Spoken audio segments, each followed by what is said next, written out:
Okay, so thank you everyone for joining. So I think this is maybe the second or third time I'm doing this session, but um, so the idea here is that we'll just go through some basics of financial planning. Okay, so what does it mean for us to do our financial planning, personal finance planning?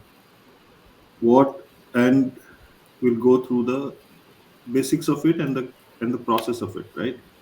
Not what we will not cover is and cannot cover is like what is the best option, which is the best stock or which is the best fund or which is the best something, or where should I invest. Okay, where maybe at some high level we can discuss, but not the exact one, right?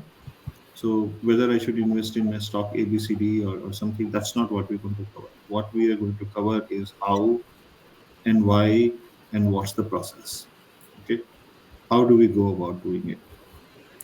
Okay, so let's and what I don't think we can cover the whole thing today. So we'll stop at about 1 hour, and then whatever is remaining we'll cover in a subsequent session. Okay. So I think the first question that we should ask, or we ask ourselves, is why to do it. So why do it in the first place? Why do we do financial planning? Right. And the answer to that is simple in the sense that we all have goals, right? Um, So we want to retire, right? So do we have retirement goal? We need to send our child for education, right? Um, their marriage, or if you are young, your own marriage, right? Just to grow wealth, maybe to travel, right? Maybe to buy a new car, could be to buy a house, right? Or could even be to start a you're investing or saving to maybe start your new your own business. Okay, it could be any of these or all of these or some of these, but generally speaking, most of us, these are our goals, right? Um, outside of this, I don't see you would have any specific life goal, but these are your general life goals. Right? And as we go along, if there are any questions, please feel free to ask. Okay, interject. Otherwise, I'll just keep moving. Um, okay, so how do we then go about doing planning for these life goals? Right. Obviously, if you have been reading anything, there are just too many jargons, and especially if you follow some people who do technical trading, right? They have even more jargons. Their jargons sometimes are more complex than rocket science, right? There are graphs, and there are indicators, there is candle graph, there is this and that. So there's so much of jargon that's been spread around, which makes it sound very, very complex. And in many cases, it just, you know, it deters us from doing it because maybe I don't know enough, right? And and and we're all essentially um, scared or of making mistakes, right? So what we don't want is to make a mistake or to risk. And because I don't understand this, I don't even get start doing anything about it. So the question is it really that complex? Is actually financial planning equal to rocket science? Okay. Is it really rocket science? Right? Obvious answer is no, it's not rocket science, right? It's at heart of it, it's a simple process. Okay. But it is a process, and we'll go through it as to how to do this, right? Now, if you see, all of us are earning in some shape or form and for different period of time, right? So I may be earning for the last 20, 25 years. Each of you have been earning something um, for different period of time, right? And if you were to just simply add up all of the income that we have earned so far, right? Just simply add up all the income that you have earned so far, how much of that you still have? Okay? How much of that we still have? So if you just add, if you work for let's say 20 years or 25 years like me, you would have totally earned um, a good sum of money, right? It all depends on each person's thing, but how much have we totally earned, and how much of that do I still have? Okay, so what is my, say, in that case, net asset, right? Okay, over my total income, right? So what is my sigma of income and what is my net asset? Net asset obviously is your assets minus your liabilities, right? So if you have bought a house, okay, that you could consider an asset, but if there's a loan against it, that's a liability. So what's your total net assets over your total income? Each of us can and should, just calculate this, and that will kind of tell us, how well kind of we have been doing in terms of our financial planning, right? It's and if you do the if you just think about it logically, you would understand that this figure, just to even become one, will be a huge achievement. Okay, it's most people for this. If you get to point 0.5 of this, you would not have done worse, right? But getting to one, or somewhere around more than one, you would have done fantastically. Okay, but yeah, it's that's where it gets to. So one, so try and target to one, but whatever else you can get, but just do this calculation of your own, and then see where you stand. And each person can do this their own calculation of this. Okay. So essentially, what happens is, right. This is how our life kind of goes, right. So we graduate, start earning, then we get married. The moment you get married, your expenses go up, right, and they go up like this. Then you have your first child, it goes up, then this, then this. If this is how our expenses grow, so expenses actually grow during our initial, let's say, earning years in steps, right? When those who are, say, in the 30s, 40s would agree to this, right? They would have seen you would have seen this happening to you. However, your income only grows.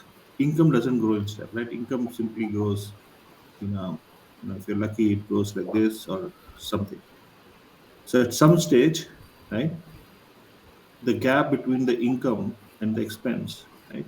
Initially, it's more, then it becomes less, right? It starts to become less, and then at certain age, towards the end, again this gap will start to grow. Okay, so initially the gap between income and expense would be more. Then the gap between income and expense would go down as uh, as your as your expenses and your responsibilities grow. And then at some point, once your kids have gone to college and they've got married, whatever else, your expenses would, and obviously you're towards your end of your earning years, so probably at the peak of your careers, the expense and income gaps would grow. Okay, but by then probably it's a little late. So this is the period, initial period, right? Initial period. Try and make the best of that. Okay, so try and earn, try and start saving as soon as, or start investing as soon as you start earning. If you haven't done this, start now. Okay, so earlier you start, the better it will be for you, and I'll show you by examples. Okay, so this is a story each of us know. This is the story of the ant and the grasshopper, right? Ant and the grasshopper, and we know what happened in the story, right? So question is, do we want to be the grasshopper, right? You hear this when you also, I'm earning now, this is my life. If I don't enjoy it now, then when will I do? Okay, that's essentially the grasshopper mentality, right? Nobody's saying don't enjoy it, but there is a merit in being an ant as well. So somewhere in between, right, is where one has to be. So you enjoy what you're earning, but not at the expense of your future.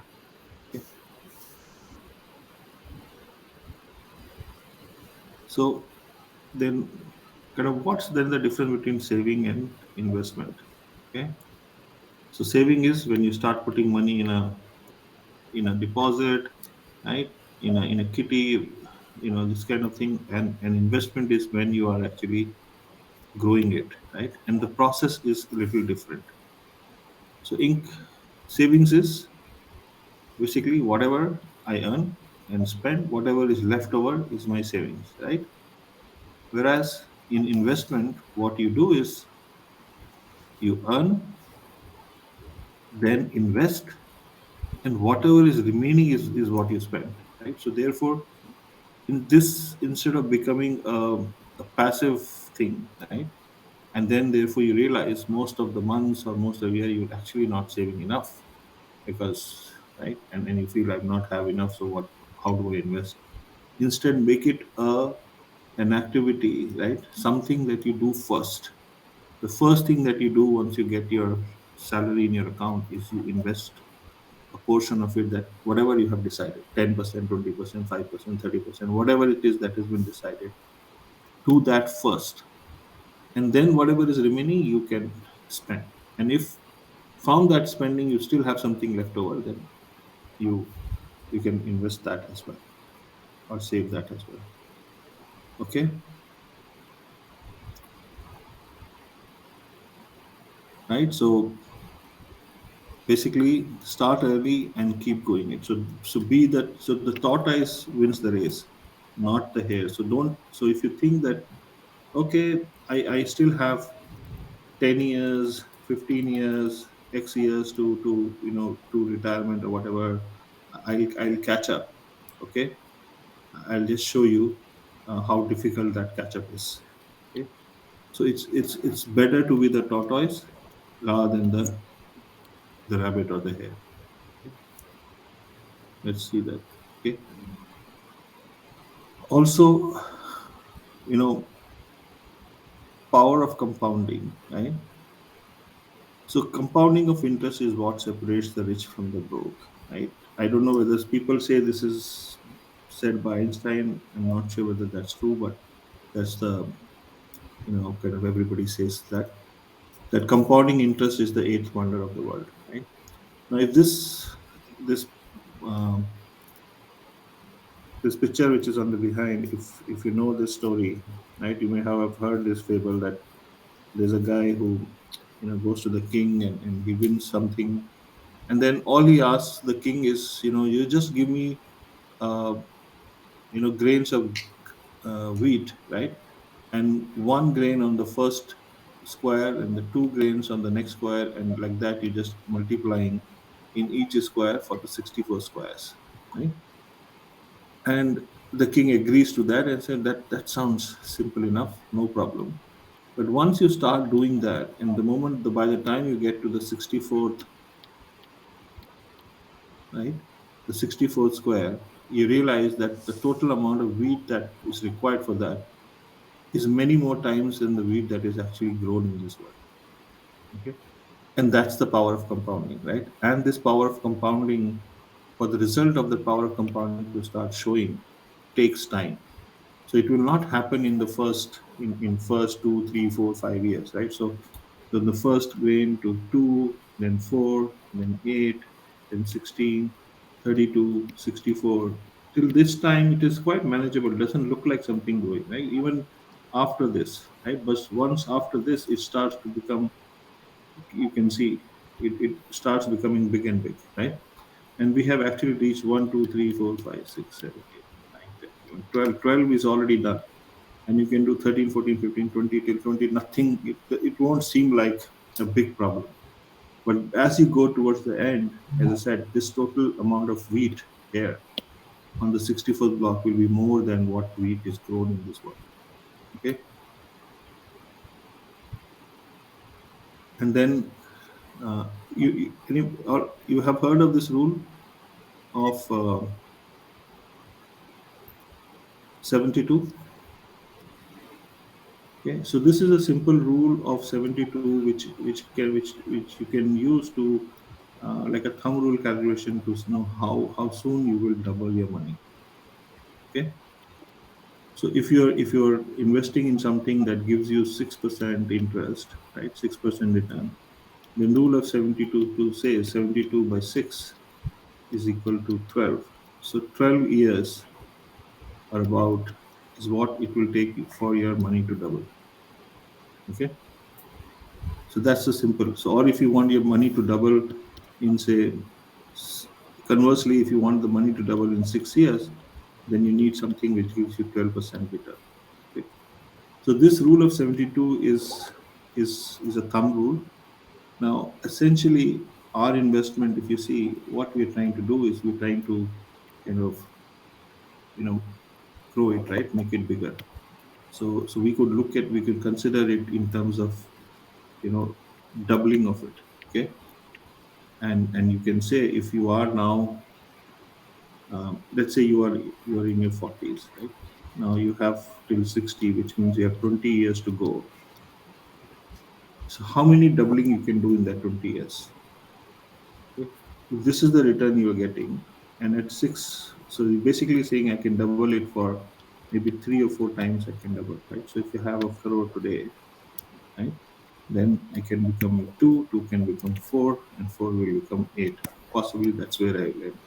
Of course, I will add something in between as well, but you can now see where you're going to end. Okay,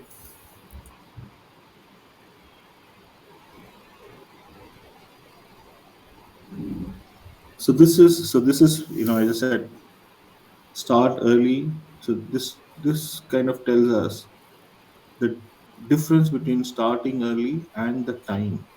Okay, so if I start early and I do 10,000 per month for 35 years, because I started at the age of let's say 25, right? So that's what 35 comes to 10,000 per month for 25 years.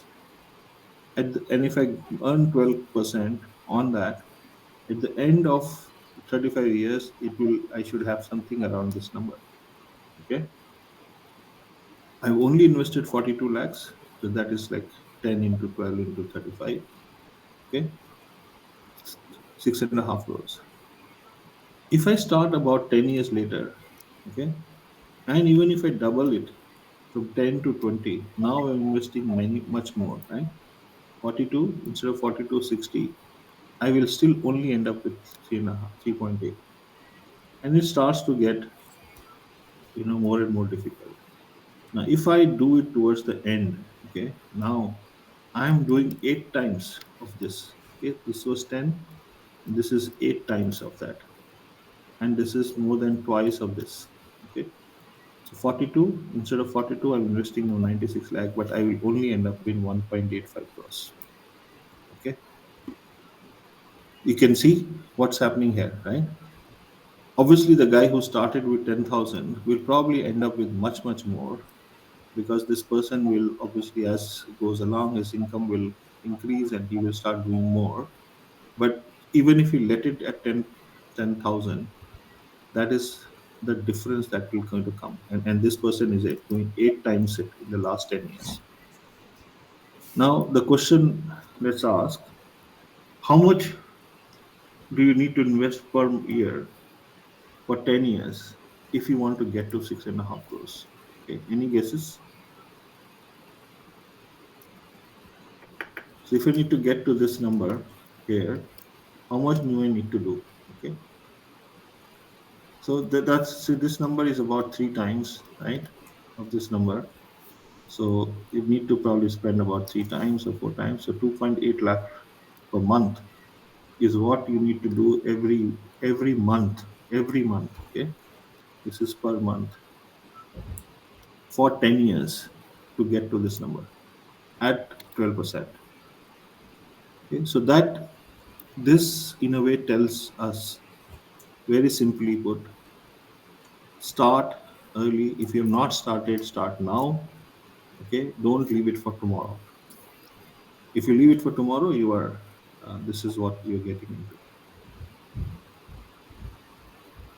Any questions so far? Audible, right? Yeah, audible. Okay. So So then what are our options, right? What are our different options to invest, right? Again, these are your traditional options, right? So gold, real estate, FD, right? Some people go and invest in art, right? You can. A lot of people are now into Bitcoin or uh, different types of crypto stocks, mutual funds, tulips, insurance, right? Correct. These are the typical options, right? Is there any other option somebody else is doing which is outside of this? Uh, okay, so could be an NFT, which is anyway this only in a way. Okay, so which of these is the best option? Okay, which is the best option? Now to get to that, so obviously this is not a straight answer, right? Each option has a merit and demerit, right? And has a purpose. So how do we decide what option works for us? So this is a simple framework that you can use. Okay, so one is, so you know, is it safe? And I'll come to the definition of safe. Okay, is it liquid? Can I, when I want, can I get the money? Okay, or right? Does the return that it offers me sufficient to meet my goals? Right. So going back to this uh, this definition, right? 72 or so I need something in certain amount of time. Now whether this will give me that money, right? So if I need uh, say 50 lakhs in 3 years time or 5 years time, will this the right will my investment option actually has a good chance of getting me there, right?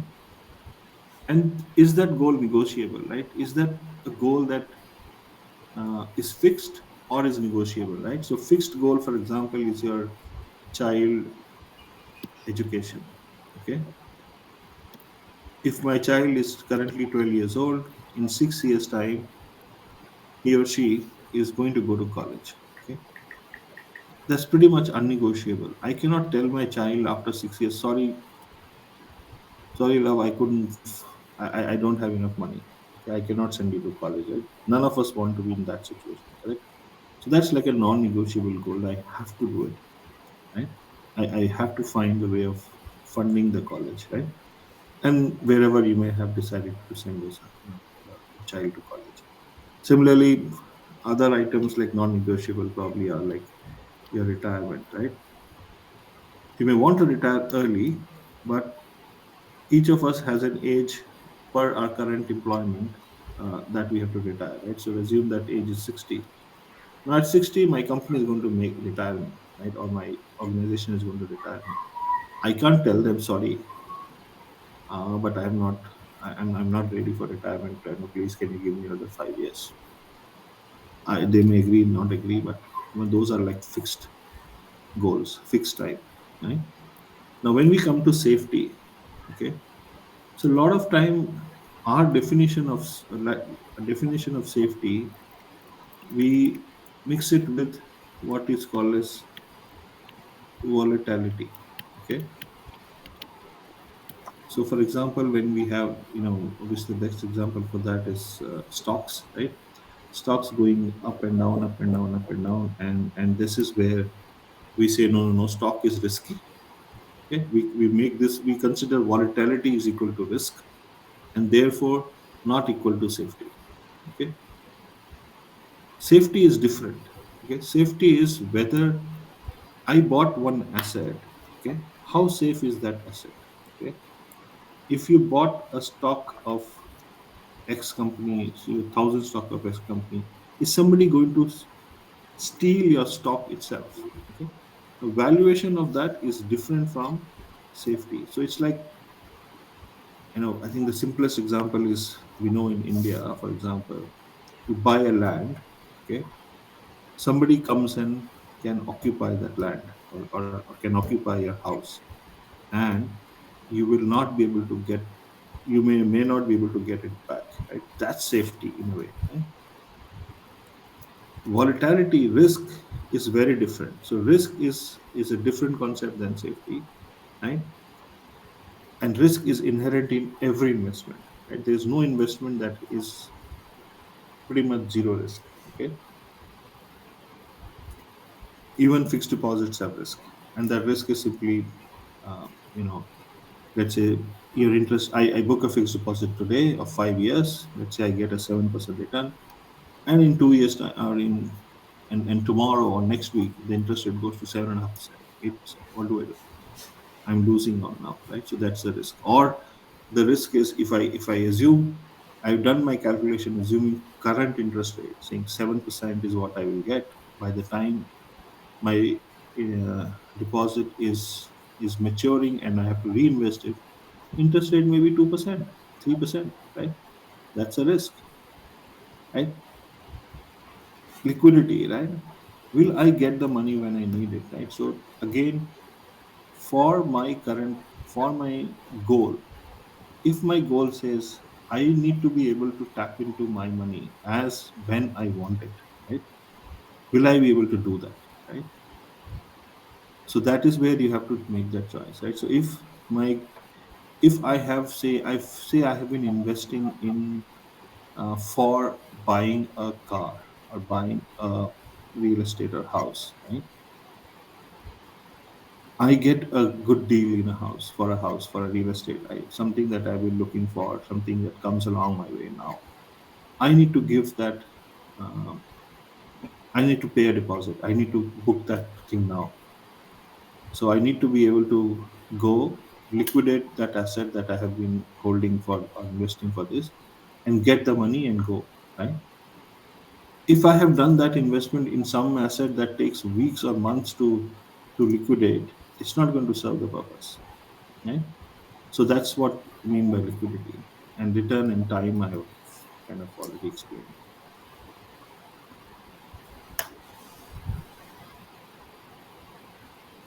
So this is the other problem we have. Okay, we have recency bias. Okay, so we look at what's happening now or what's happened in the last 6 months, and we decide that's the best place to invest. Okay, and that bias is so for let's say for the last 1 year, real estate has done really well, right? I mean, real estates all over the world have has gone up quite significantly. Okay, and but uh, year before that maybe it was gold, right? Year before that it was something else, and that when we make a decision now, we try and make a decision based on what's recently done well, right? It could simply be even when we look for stocks or we look for um, mutual funds, right? We go and we essentially try and we buy those or look for those that have done recently well, and that's what is called as recency bias, right? um, and so that is something we need to be careful about, right? Don't look at what's happened in the last 1 year alone. Look at what's happened over the last 10 years, 15 years, right? And what kind of assets are giving you what kind of returns over that period of time. Okay. What is it with my pen? So what's the difference between investing and trading? Okay. A lot of people, if you are in offices, right, you will hear people are there talking every day about how much, what kind of killing they've made in stock market, right? I bought something for this amount. Now uh, I have made this much money, etc., etc. Okay, right? You hear that? People coming and boasting about how they have made killing in the market, right? So, so the difference between investing and trading, okay, is that trading is investing. You're doing essentially to build your wealth for a specific goal, right? I'm doing something. I'm building my wealth. right? Um, Goals we just discussed. Whereas trading is essentially people doing to generate income, right? So I trade, I make some profit, that is income. Trading, generally people are not, they don't reinvest all of their profit back into the trading, right? Because trading by definition kind of sometimes you lose, sometimes you win, and when you lose big, okay? And you lose pretty much, you can lose everything there, right? And that is one reason why when people trade, they don't put back the money that they may have earned previously, right? So that money they take out, and therefore in trading you don't, you don't necessarily compound your wealth, right? So you start with say 1 lakh rupees or 10 lakh rupees, whatever you want to start with as trading. You make some money out of that. Whatever money you make, you keep it on the side and you go back and reinvest your the original principal. The principal never changes. The money that is being used for trading should never change, right? It doesn't change that much. And essentially, means at trading by definition, you cannot always make more, you know, win in trading. Sometimes you lose, and when you lose, that's money out of the door. Okay. Now, obviously, inflation and taxes are two of the biggest, um, you know, things that eat into our investments, right? And what we can do about that, I think let's also for inflation, I think we should have some decent understanding of what inflation is. Okay.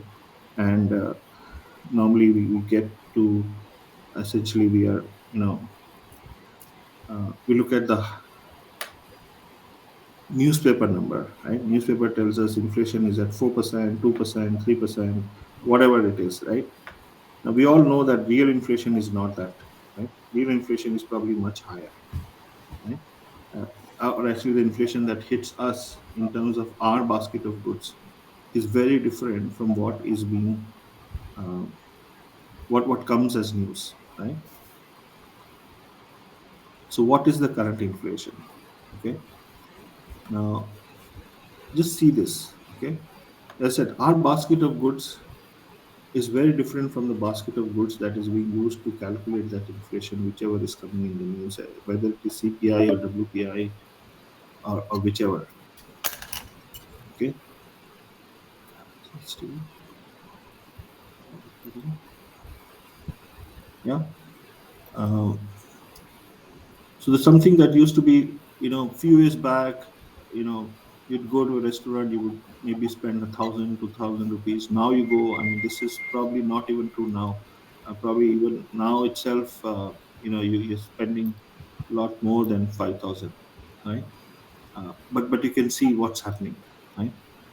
Whether it's school fees, whether it is a mobile, right? From Nokia 3310 to now smartphones and iPhone going to 1.5 lakh rupees, car, I mean, everything has just simply multiplied, right? And that inflation is not your 5% or 10% or 4% that RBI is telling you or government is telling us, right? That inflation is a much higher inflation because this is inflation that we have bought on ourselves because of a growing standard of living, right? So earlier we were happy to do a vacation within India, but no, now we want to go, we want to go abroad, right? We want to go to Europe for a vacation. We're no longer happy going to, uh, Goa or Shimla, Manali anymore, right? So that nobody has asked us to do it, but this is because we are, our standard of living is growing, right? Is becoming better and better, and that means our expenses are growing as well. Okay. So another look at inflation, right? College education today maybe 5 lakh rupees. I mean, when I did my college education was like 2,000 rupees. Okay, just fees for 4 years. Okay, for 4 years, college. That's all I paid. 2,000, 2,500. I mean, 500 rupees a month, year. That was my fees. Right now, I mean, even a government college probably cost you a lakh. I don't know, right? And if you are going to a private and especially medical, you are looking at a much higher number. Right? Similarly, marriages today maybe 15 lakhs, but in that 15 lakhs in 25 years is going to become 1.5, 1.5 crores, 1.7 crores, because marriage inflation, education inflation is much higher than your normal WPI, CPI inflation. Right? Education inflation has been going 15, 16%. If you accumulate, that's the rate at which it is growing. Yeah. Any questions? Any comments? Nothing. Does it make sense?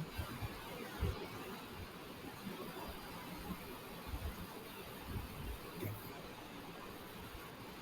So so when we do now investment, and right, what is important is that our investment should be based on a goal or for a goal, right? So we're looking at a goal based investing and not investing just for its sake. Okay. And why that is So, important? Right? Rajul, good morning. Can I take a question? Yes, please. Yeah, Rajul. See, uh, w- as we talking, inflation is one biggest, enemies in terms of the investment. So, what is Yeah. the you suggest to cover up this? And generally, the so-called interest-based or most of the fixed-based investment doesn't cover up this. What is your suggestion? Best tool for inflation That balancing is out? where again, so it has to be. I mean, so that is where it has to be balanced, right? I mean, that's where I go back to kind of this, right? In a way, that return, right? So the return that you want versus the return, time to goal as well, right? So the answer, for example, simple is that one asset class that let's say traditionally or historically has on average beaten inflation is obviously stock market, right? Is stock market. But if your time to goal is only 2 years, 3 years, then that will not be the right option for you, right? Right, Because we right. know in Hmm. stock the returns are volatile, right? Nobody can predict that next year it will go up. As on average it goes up, on average it gives like 15, 16, 12%, whatever you want to put as the return, right? But that is on average, right? Will it be the return next year? And nobody can say with any certainty, right? Right, right, Uh, right. so, but yes, if depending on your time to go, right? So if your child is small, or you have 10, 15 years for a goal, then then probably yes, your stock market or either directly or indirectly via a mutual fund, something maybe a better option, right? Obviously, a fixed income will not help you. Uh, will hardly ever be able to beat inflation, right? So then this means to you are suggesting stock market and finally mutual fund also in a way of stock market. The stock market is the only option you are suggesting, right, for beating the inflation. I mean, historically, that is one asset class as Mhm. a collective um, that has beaten inflation, right, over that period of time. Okay, but correct. I mean, there's nothing else, right? I mean, real estate. See, what happens with real estate and gold, for example, is that that thing goes up in spurts. Okay, now just see what's happened to real estate, right? From pretty much, we could say from 2014, or actually 2010, 12 onwards, right? Till recently now, right? So for a good period of 10 odd years, real estate didn't go anywhere, right? Whoever bought house for X amount, that is where it stayed for that 10, 15 years, right? And so actually speaking, in a sense, it was losing money because it was not even keeping up with the inflation, right? But over the last 1.5 years, real estate has gone up, right? In most places, it has gone up by 50%, 60%, right? Or maybe 20, 30%. It has definitely Yeah, gone up. actually, it is not gone up. I'll tell you, it is an inflation effect. The cost of construction and overall, it is the Whatever it is. I mean, so construction if you cost bought is a going up. house, So if you that's the reason bought a that place, yeah, see, if you bought a place 10 in years real term ago, it is not gone up. It is not gone up. If you put on the real term, it is a flattish. yes. I mean, but it is at least Mhm. come to flattish. Earlier, it was sitting in minus. Yeah, yeah, right, right, right. So that way you Uh, could say, when, depending uh, on uh, how you look at it, right? mhm, So mhm, mhm. it has that much at least has happened, right? Yeah, Now, yeah. But Rajul, just I have one more view which I learned from the few people. Um, yeah.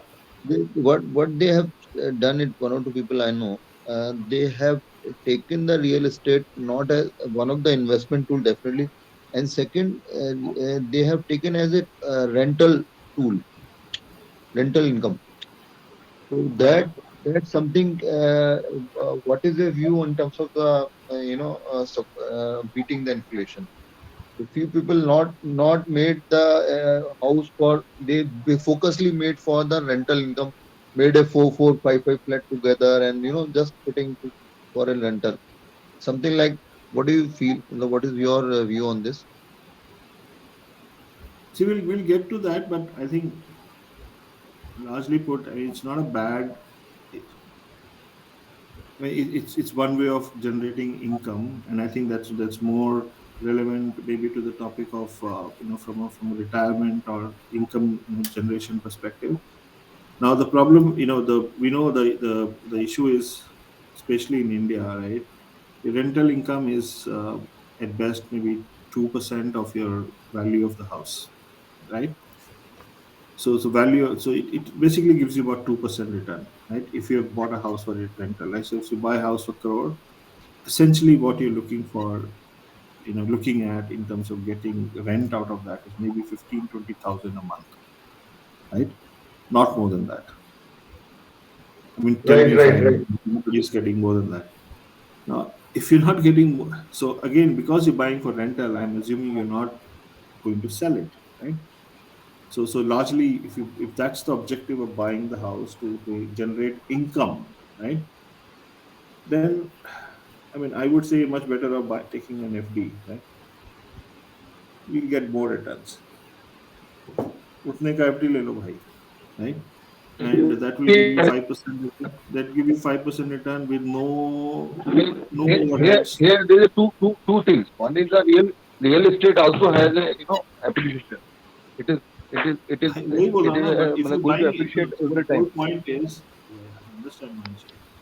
Whole Uh-huh. point is, if the whole idea is to buy the house to generate regular income, right? Right, right.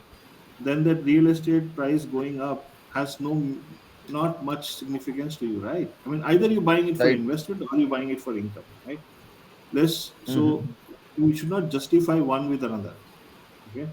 Because that's when it becomes messy, right? So if you're buying it Mhm. as an investment, then that's a Mhm. different issue. Then you can say, boss, I don't care about how much return I'm getting, how much rent I'm getting for this, because my idea is that this will become double in 5 years, right? Mhm. For 10. Mhm. That's fine. I mean, that's one way of looking at it. But if the whole idea is to generate income, then, Mhm. I mean, see, Yeah, I understood what you're saying. theoretically, Yeah, yeah, yeah. theoretically, yes, you could say, see, rental income has certain benefits, right? So one, it comes every month as I need it, because my expenses are every month. Technically, rental income can also grow, right? I mean, every year I have an escalation clause of 5%, Yeah. 10% every year. So theoretically, it keeps up with inflation, right? Yes. So there are those positives of it as well. However, the point is, the starting point is too low, right? So that's been Mm. my challenge with it, in terms of, because to get that the income that I need, the amount of investment I have to make is many times I would have to that compared to what I have to do for something else, right? So simple Uh, thing like a Yeah, yeah, let's yeah. just say Yeah, I I take your have to point. invest 2 to 3 times the money to get the same amount of income, right? That's one issue. So if you have that kind of income, if you have that kind of money, then yes, please go ahead, right? Mhm. So Rajul, like why I'm bringing this point? There is a you remember the last you did a workshop where you shown the best possible to generate 8% return. You remember you did that, and that model was saying best possible. not 8%, 3%, 3% withdrawal rate. Yeah, yeah, yes, yes, yes. That so that I'm taking that. So there is, you put that risk, everything you did that analysis na, for various. Correct, correct, So, correct. huh. So I am taking that clue from there. So ultimately, it has a certain, all put together, there is a maximum possible probability to generate the income from the, As I said, share. it is not a bad option as long as you are careful. You know that that is Yeah, I'm just trying to that weigh is together two options. I'm just yeah. trying to, one is, as you said very correctly, the Nifty is the one option, and second, this we are talking. So how can you just compare and just tell that this is something I wanted Well, to I'll give get a to that, view on Manish. So this. this session, as I said, I will not. I just first wanted to take people through the process of doing it, right? Sure, sure. But this two point I have, as and when you Correct. have a right time, please explain this. Huh? Thank you. Sure. Okay. Manzoor, you had a hand up. Hello. Yeah, Rajul, hi. Good morning. Yeah, go So, ahead. can you, what are your views on like saving in cash actually? Because at times we have, emergency needs wherein, you don't necessarily go and possible to, break a FD or something. So, what are your views on that basically for cash So reserves? good point. I think so. I'm sure I cover it somewhere down the road. But yes, I mean, your first thing that you need to have is what each of us need to have is what we call as an emergency fund, right? Uh, it could be for various reasons. Could be for as you say, some emergency that just happens and you need immediate access to that money, right? And it could be simply because I